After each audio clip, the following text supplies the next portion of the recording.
Okay, ഇതൊന്ന് vertically വായിക്കുമോ? YL4 മങ്ങുന്നുണ്ട്.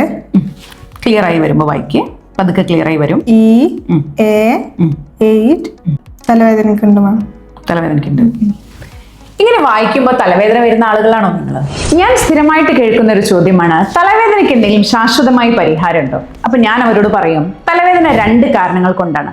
ഒന്ന് കാരണമുള്ള തലവേദനയും ഒന്ന് കാരണമില്ലാത്ത തലവേദനയും. കാരണമില്ലാത്ത തലവേദനയ്ക്ക് നമുക്ക് ചികിത്സയൊന്നുമില്ല. പക്ഷെ കാരണമുള്ള തലവേദന എന്തുകൊണ്ടാണ് എന്ന് കണ്ടുപിടിച്ചു കഴിഞ്ഞാൽ അതിന് വ്യക്തമായ ചികിത്സയുണ്ട്.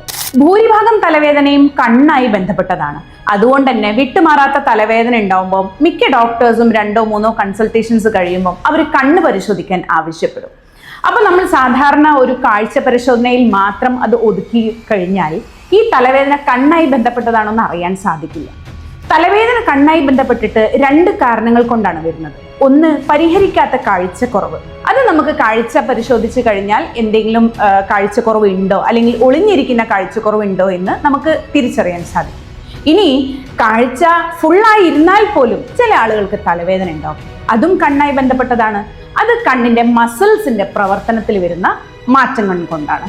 കാരണം നമ്മൾ കണ്ണിന് ഒരു 5-6 മസിൽസ് ഉണ്ട്. ഈ മസിൽസിന് ഓരോ മസിൽസിനും വ്യത്യസ്തമായിട്ടുള്ള ഫങ്ഷൻസ് ആണ്. നമ്മളെ കണ്ണിന്റെ ചലനങ്ങൾ നിയന്ത്രിക്കുന്നതും അതേപോലെ ദൂരെ നിന്ന് അടുത്തേക്ക് നോക്കാൻ വേണ്ടിയിട്ട് നമുക്ക് കണ്ണിന്റെ പവർ കൂട്ടാൻ സഹായിക്കുന്ന എല്ലാം മസിൽസ് ആണ്.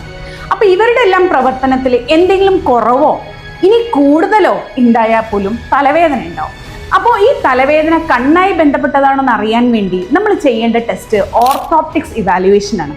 കണ്ണിന്റെ മസിൽസിന്റെ ഫങ്ഷൻ ടെസ്റ്റ് ചെയ്യുന്ന ടെസ്റ്റാണ് ഓർത്തോപ്റ്റിക്സ് ഇവാലുവേഷൻ. അതുകൊണ്ട് നിങ്ങൾ തലവേദന കാഴ്ചക്കുറവ് കാരണമാണോ അല്ലെങ്കിൽ കണ്ണ് കാരണമാണോ എന്ന് തിരിച്ചറിയാൻ വേണ്ടിയിട്ട് ചെയ്യുന്ന ടെസ്റ്റിൽ ഓർത്തോപ്റ്റിക്സ് ഇവാലുവേഷൻ ചെയ്യുന്നില്ലേ എന്ന് ഉറപ്പുവരുത്തുക.